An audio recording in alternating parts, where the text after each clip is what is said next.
मैं तुझे प्रथम गिनती में गिनाता हूं, देवताओं का आधिपत्य तुझे प्रदान करता हूं, सारे देवों में तू प्रथम गिनती में गिना जाएगा, प्रथम पूज्य माना जाएगा।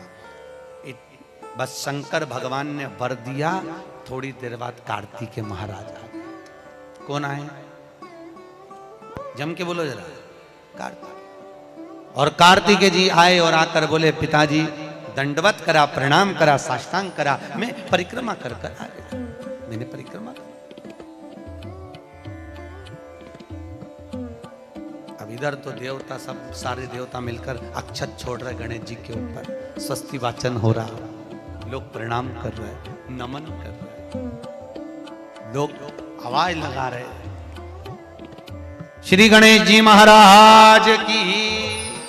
अब सारी दुनिया में आवाज लग रही गणेश जी। तो कार्तिकेय ने पूछा, माँ ये गणेश जी का जय घोष क्यों हो रहा है? गणेश जी के जयकारे क्यों हो रहा है? गणेश जी के लिए इतना जय घोष? तो माता पार्वती ने भगवान शंकर के शब्दों को कार्तिकेय को सुनाया। कार्तिकेय रो पड़े, माँ मैं परिक्रमा कर कर आया, गणेश जी ने तो केवल आपकी परिक्रमा लगा ली, आपने उसको प्रथम गिनती में मान लिया। माँ उसने बुद्धि का परिचय दिया और मैंने कर्म का परिचय दिया।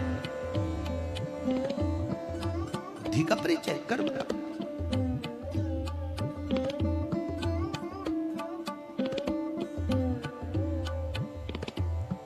मैंने कर्म का।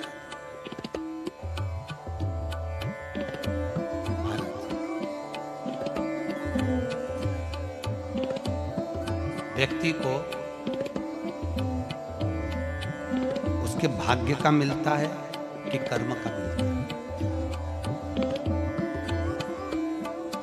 जल्दी बोलिए। कर्म का। आपका क्या विचार है? ये लोग तो बहुत दूर बैठे हैं, इसलिए इनसे पूछ ही नहीं दिया। व्यक्ति को उसके भाग्य का मिलता है कि कर्म का मिलता है? पुरुषों से भी पूछने का मन है मेरा, भाऊ बोलो तो सही, कि उसके कर्म का मिलेगा कि भाग्य का मिलेगा? है? दोनों का मिलेगा। मेरी माताएं जी आप बिल्कुल सही कह रही है, दोनों का ही चाहिए। काय का? भाग्य का और कर्म, ये दो है।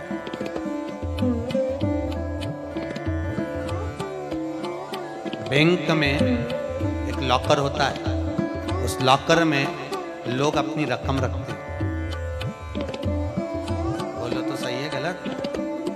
रखते हैं कि नहीं रखते? अपनी चेन, अंगूठी, मोबाइल, पर्स सब लॉकर के अंदर रखते हैं। बैंक में लॉकर होता है, लॉकर में रखने के बाद में लॉकर की दो चाबी होती है। कितनी चाबी लॉकर की? दो। एक चाबी तुम्हारे पास, एक चाबी मैनेजर के पास।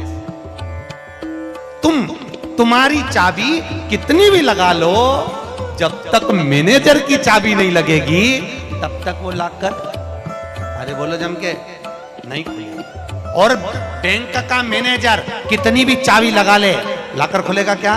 नहीं, तुम्हारी चाबी लगना जरूरी है। उसी तरह तुम्हारी चाबी है कर्म की चाबी, तुम कितनी भी घुमा लो पर वो ताला नहीं खुल सकता जब तक मैनेजर मेरा शंकर अपनी भाग्य की चाबी घुमा कर नहीं जाए। इसलिए तुम कर्म करो, भाग्य की चाबी मेरा भोलेनाथ घुमाएगा, और कब क्या दे जाए तुम्हें मालूम ही नहीं पड़ पाएगा। इसलिए चाबी दोनों होना चाहिए, एक भाग्य की, एक कर्म की। तो चाबी होंगी लॉकर खुलेगा, अगर एक चाबी लगी तो लॉकर नहीं। गणेश जी महाराज को भगवान कार्तिकेय महाराज बोल रहे हैं, माँ मैं कर्म करने गया था, मैं परिक्रमा करने गया था, और यहाँ गणेश जी महाराज को तुमने प्रथम गिनती में बना दिया। माँ ये क्या हुआ? माता पार्वती को गुस्सा तो बहुत आया, क्रोध भी आया, माँ पार्वती की आंख में अश्रु भी भर गए। माता पार्वती की नहीं,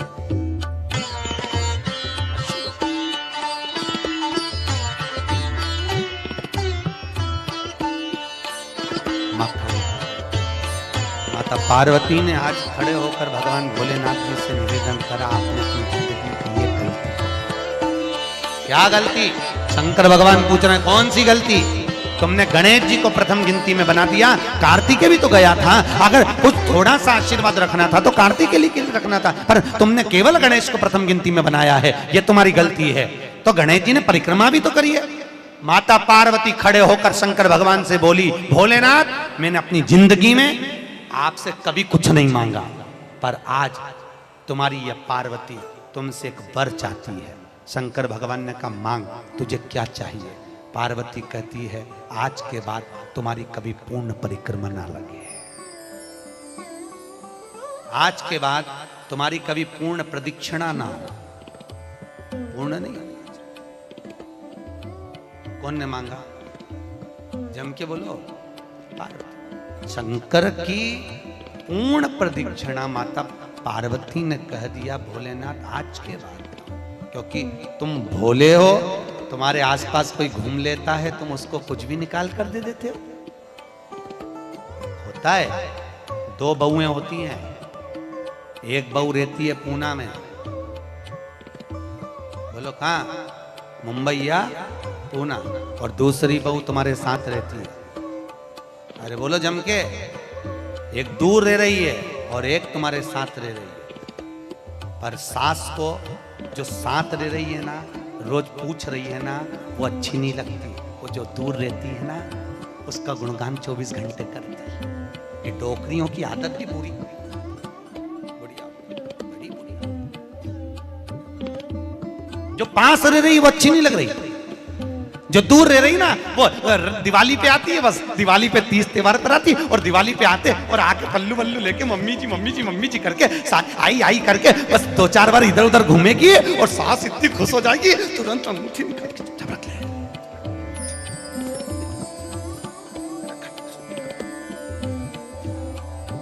जो तुम्हारे पास में है वो बुरी लग रही है, और चाय दे रही है, दूध दे रही है, बस बोलने में कभी कभी बोल देती है। अब बहुएं हैं बेचारी, हो जाता है। एक सास बहू से कहती है मैं सुबह 5 बजे उठती हूँ, तू 4 बजे उठा कर।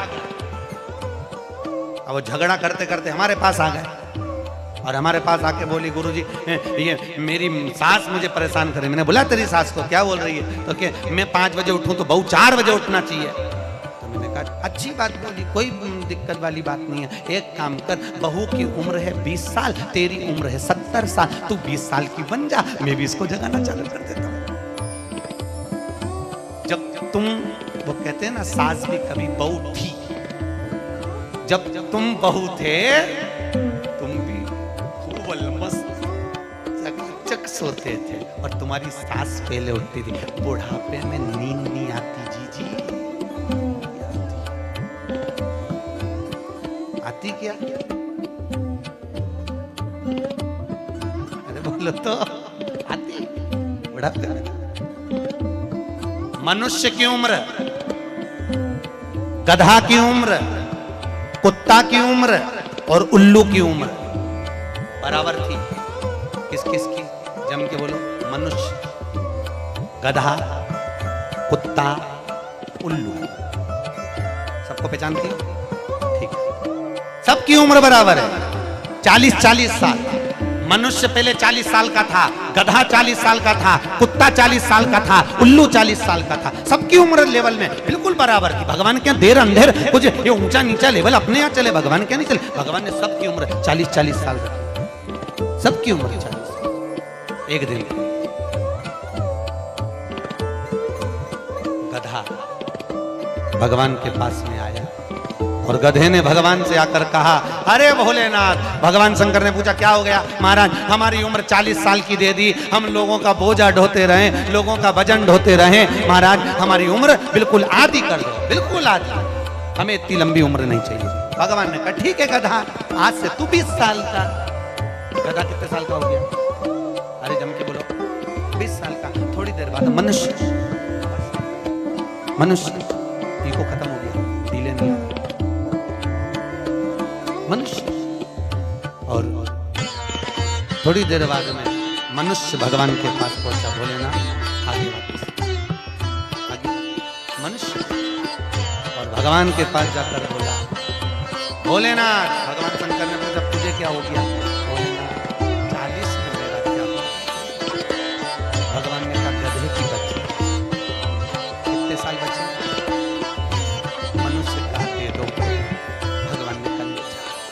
कितने का हो गया? जम के बोलो 60 का। थोड़ी देर बाद कुत्ता आ गया।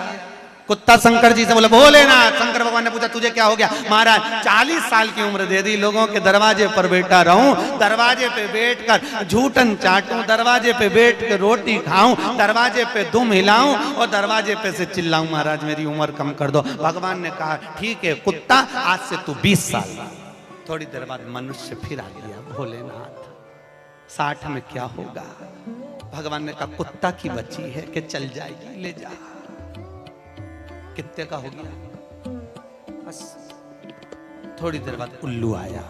उल्लू ने आकर कहा, भोलेनाथ। भगवान शंकर ने पूछा तुझे क्या हो गया? महाराज 40 साल की उम्र दे दी, रात रात भर जगता रहूं, पेड़ पे टंगा रहूं, रात रात भर मुझे नींद नहीं आती भोलेनाथ, मेरे को रात भर चौकीदारी करना पड़ती, रात भर पेड़ पे बैठा रहता हूं, रात भर वृक्ष पर बैठा रहता हूं, मेरी उम्र कम कर दो। भगवान ने कहा कितनी कम कर दो? बिल्कुल आधी कर दो। भगवान ने उल्लू की उम्र आधी कर दी। कितने साल का हो गया? 20 साल का। थोड़ी देर बाद मनुष्य आ गया। मनुष्य आकर बोला, अरे भोलेनाथ। शंकर भगवान ने पूछा क्या हुआ? 80 में मेरा क्या होगा? भगवान ने कहा उल्लू की बच्ची है, चलेगी कि ले जा। कितने का हो गया?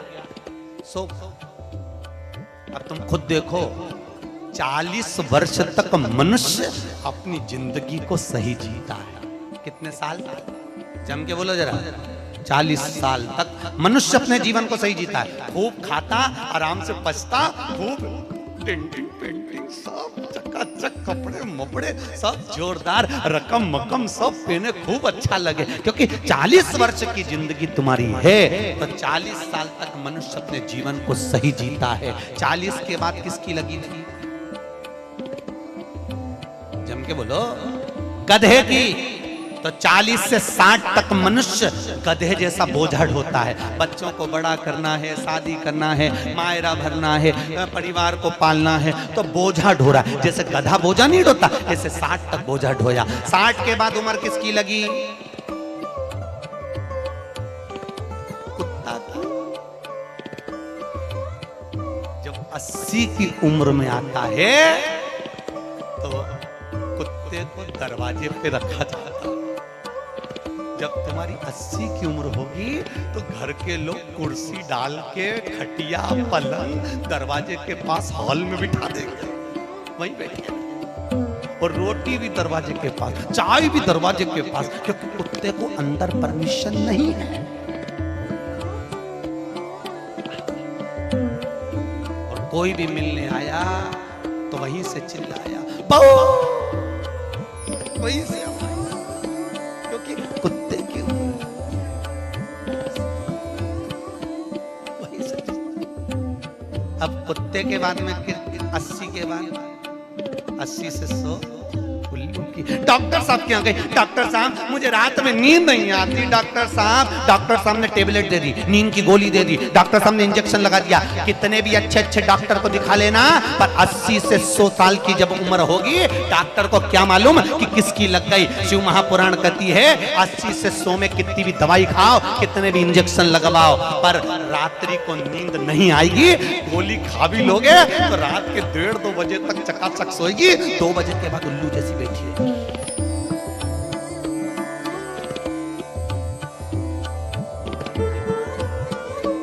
भी दवाई खाओ, कितने भी अच्छे डॉक्टर को दिखाओ, पर 80 से 100 में आधी रात को जागे। बहू के मम्मी सो नहीं रही, आई सोई नहीं, आई के मारे नींद ही नहीं आ। अब इसके कौन समझाए? उल्लू की लगी।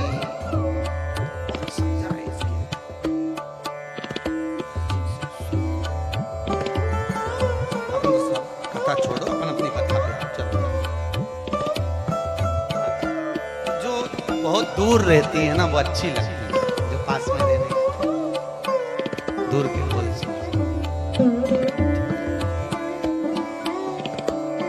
श्रेष्ठ नहीं। भागवत ज्ञान गंगा यज्ञ समिति वालों, गाय श्रेणी की कथा 10-15 मिनट ज्यादा हो जाए तो तक सुना है। क्या विचार है तुम्हारा? नहीं, अगर खाना हो तो मैं तो अच्छा तुम किसमें कर दूं? मिर्ची का ठेसा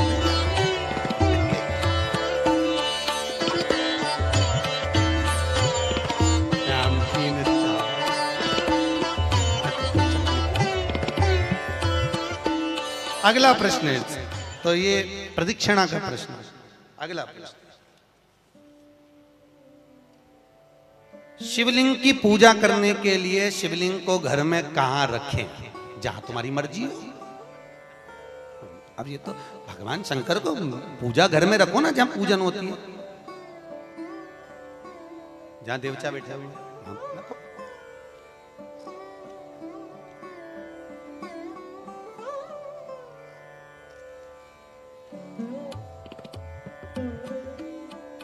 पीपल के पेड़ को सोमवती अमावस्या के दिन 108 फेरी क्यों लगाई जाती है? बहुत बढ़िया। हमने तो नहीं की कि लगाओ, अब तुम्हारा मन है 108 लगाने का। याद रखना, पीपल के वृक्ष की परिक्रमा करने से वैभव बढ़ता है, आंवले के वृक्ष की परिक्रमा करने से लक्ष्मी बढ़ती है। याद रखिए, तुलसी की परिक्रमा करने से सौभाग्य बढ़ता है। अब 108 मन का लगाओ, चाहे 208 लगाओ, 216 लगाओ, ये आपको, यहाँ आपका भाव होना चाहिए कि हम भगवान को कैसे रिझाएं, कैसे रिझाएं, ये आपका भाव। उसका फल क्या है? तो उसका फल वैभव प्राप्ति का है, धन प्राप्ति का, यश प्राप्ति। आप जितनी लगाओ।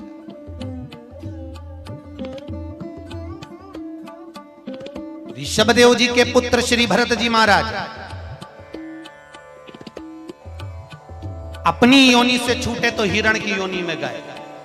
हिरण की योनि पाने के बाद श्री ऋषभदेव जी के पुत्र जो भरत जी थे, हिरण की योनि में आने के बाद में, हिरण की योनि पाने के बाद भरत जी को लगा कि मैं इस हिरण की योनि में पड़ गया हूं, इससे मुक्ति कैसे मिलेगी? तो हिरण की योनि में आने के बाद भरत जी महाराज पीपल के वृक्ष के नीचे जो संत बैठे हुए थे, उनकी 108 परिक्रमा करते थे हिरण की योनि में।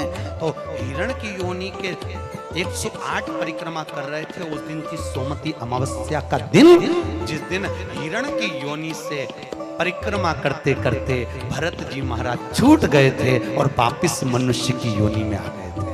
ये 108 परिक्रमा का फल है। ऋषभ जी के पुत्र हिरण की योनि से छूटकर परमात्मा की भक्ति, मनुष्य देह मिल गए। शायद हो सकता है हम मानव की देह में हैं और मनुष्य की देह में आकर अगर हम भगवान की 108 परिक्रमा लगाते हैं, हम भगवान का भजन करते हैं, 108 परिक्रमा के अंतर्गत हम डूबे रहते हैं, तो हो सकता है मनुष्य की योनि से छूटकर हम देव योनि में चले जाए, भगवान की परास प्राप्त हो जाए। शास्त्र कह रहा है, अंजना माता गौतम बाबा से कहने पर शंकर की आराधना कर, और आराधना करी माता अंजना ने, शिव जी की आराधना करी, शंकर की जब आराधना करी, शंकर का अभिषेक करा, भगवान भूत भावन प्रसन्न हो गए और शंकर भगवान ने उसी समय माता अंजना को वर प्रदान करा, तो चिंता मत कर, तेरे घर में पुत्र होगा।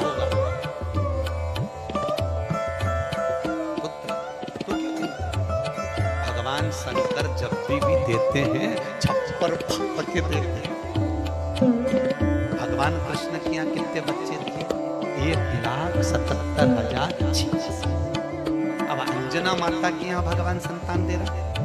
भगवान अंजना माता के यहाँ हनुमान जी महाराज कितने भाई थे? माता अंजना के गर्भ से जो संतान हुई थी, हनुमान जी महाराज सबके भाई कितने थे? हनुमान जी कितने भाई? बोलो तो सही, हनुमान जी भाई कितने? सगे भाई कितने हैं हनुमान जी महाराज?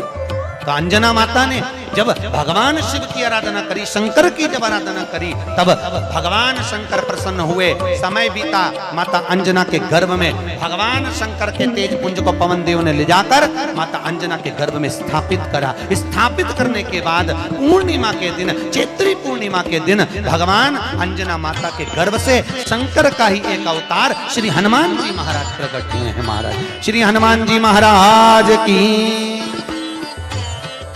हनुमान जी सगे भाई हैं 6 भाई।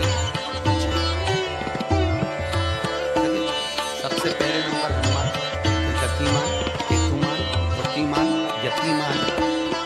इससे हनुमान जी महाराज के 6 भाइयों का वर्णन किया। कितने भाई हैं? 6। हनुमान जी महाराज का एक भाई है जिसका नाम है गतिमान। क्या नाम है? गतिमान। और जिसके यहाँ पर फैक्ट्री हो, किसी भी तरह की फैक्ट्री हो, चाहे वो नट बोल्ट की हो, पानी की हो, किसी भी तरह की फैक्ट्री हो, अगर फैक्ट्री में जरा सी भी तकलीफ आती है तो हनुमान जी महाराज के उल्टा पांव, लेफ्ट पांव के नीचे का सिंदूर लाकर गतिमान का नाम लेकर अगर फैक्ट्री पर स्वस्तिक बना दिया जाता है तो वो फैक्ट्री धड़ाके से चलना चालू हो जाती है, कभी खराब नहीं होती, कभी परेशान नहीं करती। गतिमान हनुमान जी के तीसरे नंबर का गतिमान। ये जो राजनेता होते हैं ना, जब चुनाव लड़ने के लिए जाते हैं और उन्हें विजय प्राप्त करना है तो विजय पाने के लिए वो एक ही काम करते हैं। हनुमान जी के तीसरे नंबर का भाई गतिमान, उस गतिमान के नाम से जो व्यक्ति युद्ध करने के लिए जा रहा है या विजय पाने के लिए जा रहा है, अपने बराबर का लच्छा, लच्छा जानते हो, नाड़ा मोली, उसको नाप कर गतिमान के नाम से लपेट कर हनुमान जी के मंदिर में रख देता है और उस मोली को फिर अपने हाथ पर बांध लेता है, तो वो हार नहीं सकता, विजय ही प्राप्त करेगा। गतिमान का इतना प्रभाव। गतिमान गतिमान है, नीचे नहीं।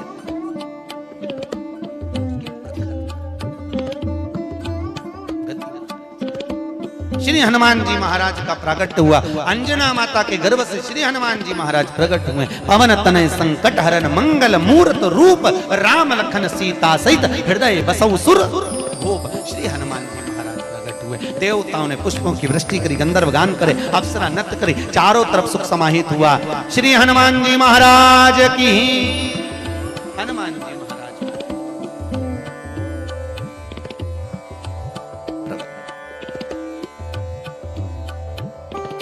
रावण को मारने में सबसे ज्यादा सहयोग किसने किया? अरे जम के तो बोलो। पूरी पृथ्वी पर सबसे ज्यादा मंदिर किसके? बोलो तो हनुमान के। अपने करमाला में तुम गिनना, अगली बार आऊंगा तो पूछूंगा। अगर अगली बार भागवत ज्ञान गंगा यज्ञ समिति ने मान लो बुलाया तो पूछूंगा आपसे आके करमाला में कितने हनुमान जी के मंदिर हैं और राम जी के मंदिर कितने हैं? राम जी के मंदिर अगर 5 होंगे तो हनुमान जी के मंदिर 20 होंगे। हर जगह पर हनुमान मिल जाएंगे, हर जगह। कहीं पीपल के नीचे, कहीं कहीं बैठे हुए, कहीं कहीं बैठे। हनुमान ही हनुमान, ढेर सारे हनुमान। हनुमान आखिर हनुमान जी के मंदिर ज्यादा, राम जी के मंदिर कम क्यों? नहीं तो राम के मंदिर ज्यादा होना चाहिए, हनुमान के मंदिर कम होना चाहिए। पर हनुमान के मंदिर ज्यादा इसलिए हुए क्योंकि हनुमान जी ने राम जी की इतनी सेवा करी, इतनी सेवा करी कि भारत की भूमि पर सेवा पुजा गई। इसलिए हनुमान जी के मंदिर ही मंदिर बन गए। मंदिर तुम्हारे भी बन सकते हैं अगर तुम सही से माता पिता की सेवा करो तो। मंदिर बनने में देरी नहीं लगी, करो तो।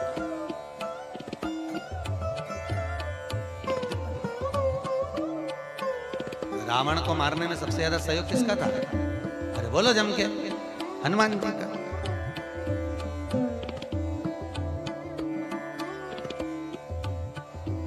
राम जी ने रावण की नाभि में बाण मारा था कि नहीं मारा था? अरे बोलो जम के। क्या था नाभि में? अमृत। तो जब रावण की नाभि में राम जी महाराज बाण मार रहे हैं तो रावण क्यों नहीं मर रहा? मर जा रावण, क्योंकि नाभि में अमृत है, वो तो सूख चुका है, मरे ना। फिर मरता क्यों नहीं है राम? क्यों नहीं मरा रावण? राम जी से 10 मुख हो गए फिर भी नहीं मर पाया। फिर तैयार, विभीषण कह रहा है कि ये रावण की नाभि में अमृत है, मारो।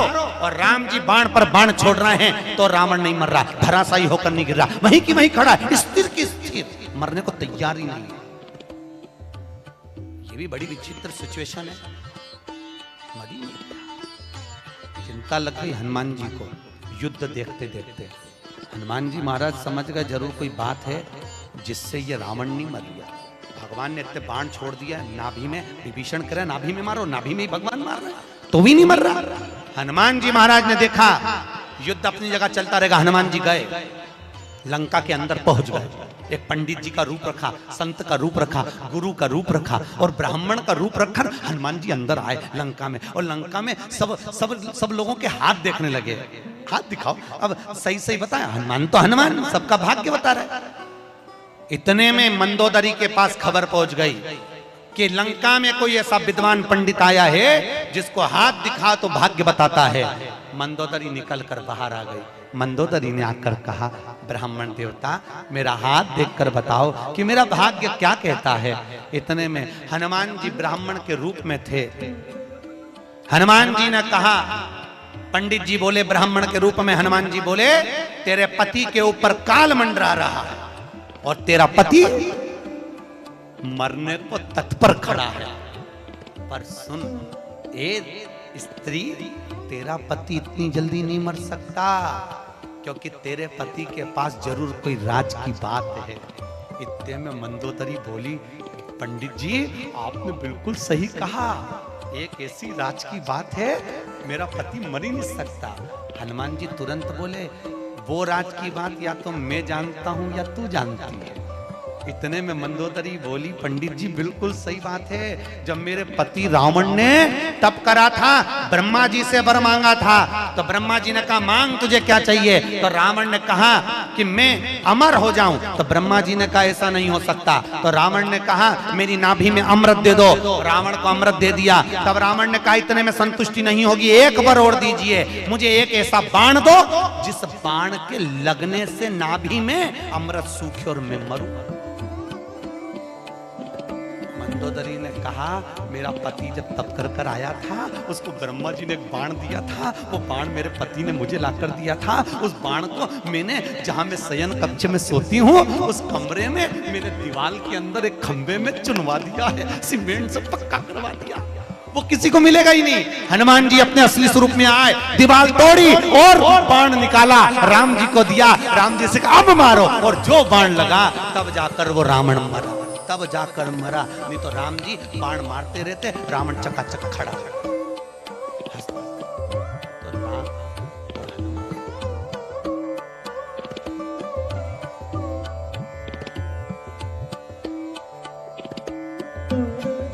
तो रावण न मरेगा मेरे राम के बिना,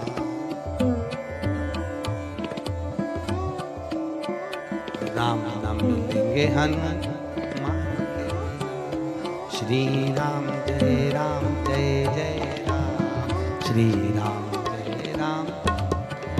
भगवान राम जी महाराज आनंदमय विराजमान, इसलिए भगवत भजन का स्मरण है,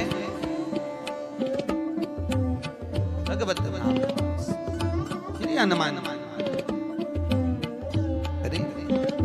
पवन तनय संकट हरन, मंगल मूर्ति रूप, राम लखन सीता सहित हृदय बसौ सुर।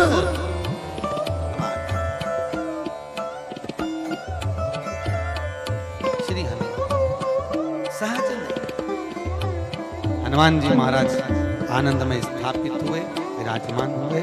कुछ समय बीतता है महाराज, और उस समय की अनुकूलता में भगवान तुमरुका जी चंचुला देवी को भगवान शंकर के नंदन वन भ्रमण की चर्चा करते हैं। भगवान शंकर माता पार्वती के साथ में काशी घूमने के लिए गए। माता पार्वती अकेली बैठी हुई थी, शंकर भगवान को जाना पड़ा, कोई काम नहीं। पार्वती जी बोली मैं अकेली क्या करूंगी भोलेनाथ। शंकर भगवान ने कहा पार्वती तेरे एकांत को मिटाने के लिए तू इस वृक्ष से, सामने अशोक का वृक्ष था, इस वृक्ष से जो मांगेगी वो तुझे मिल जाएगा। पार्वती जी ने अपने शोक को दूर करने के लिए, एकांत को दूर करने के लिए अशोक के वृक्ष से एक अशोक सुंदरी को प्रकट करा। शंकर भगवान की 6 नंबर की लड़की है अशोक सुंदरी, थोड़ा बड़ा बेटा अशोक सुंदरी, भगवान शंकर के 6 नंबर की लड़की अशोक सुंदरी, अशोक सुंदरी प्रकट।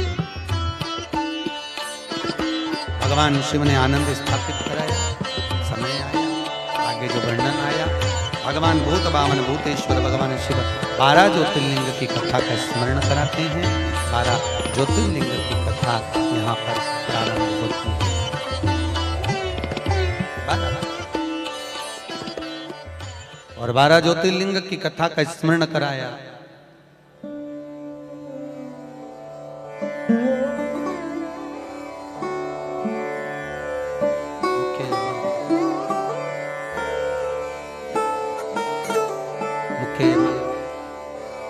श्रेणिक जी के पुत्र हैं।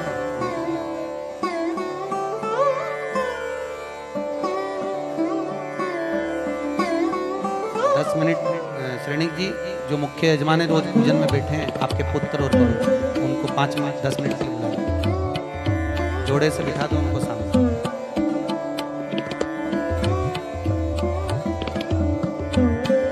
जोड़े से बिठा दो, कहीं पे भी, ये सामने बिठा दो।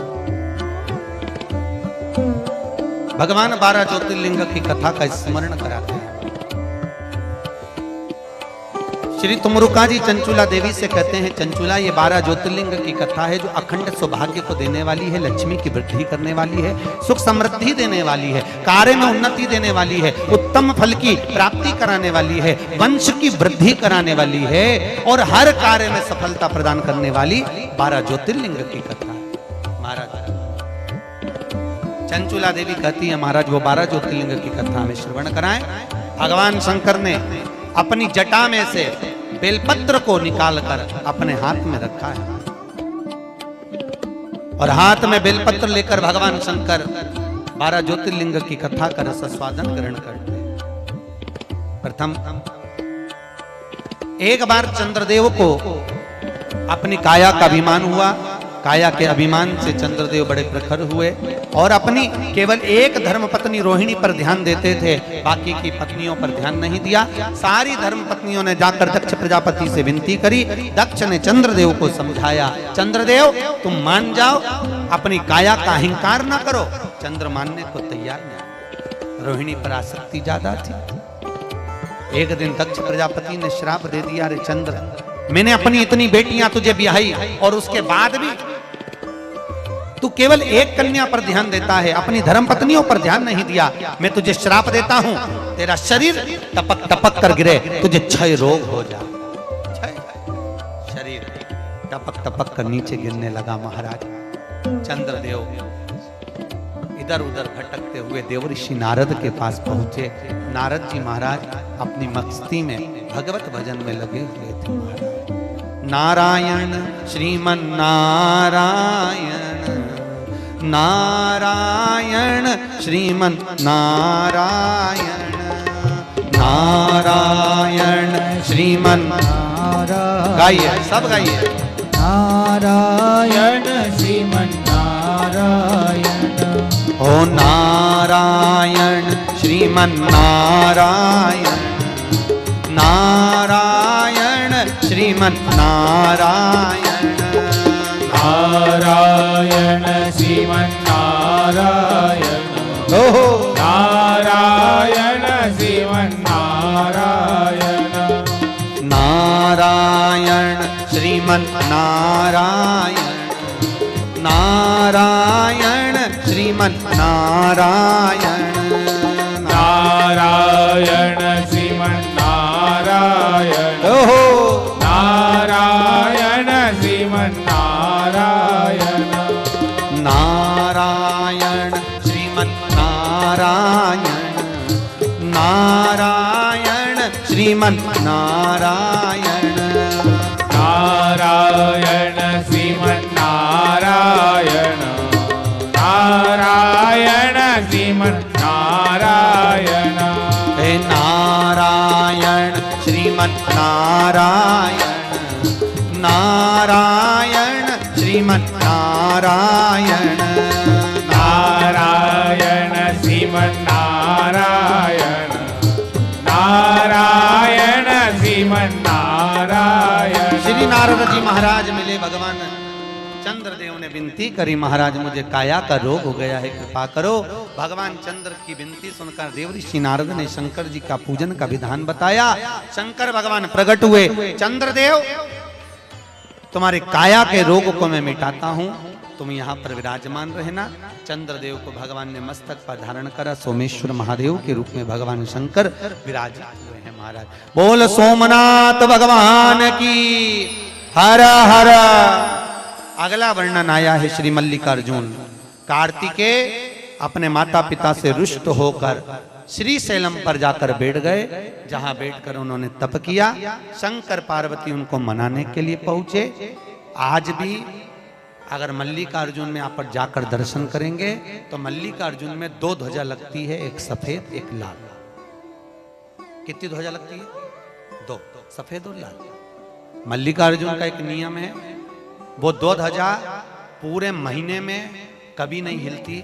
हिलती है तो केवल एक अमावस्या के दिन, एक पूर्णिमा के दिन। अमावस्या के दिन सफेद ध्वजा हिलती है और पूर्णिमा के दिन लाल ध्वजा हिलती है। बाकी के समय पर ध्वजा नीचे की नीचे लटकी रहती है, कितनी भी हवा चले पर वो ध्वजा हिलती नहीं, हिलती नहीं, कितनी भी हवा चले।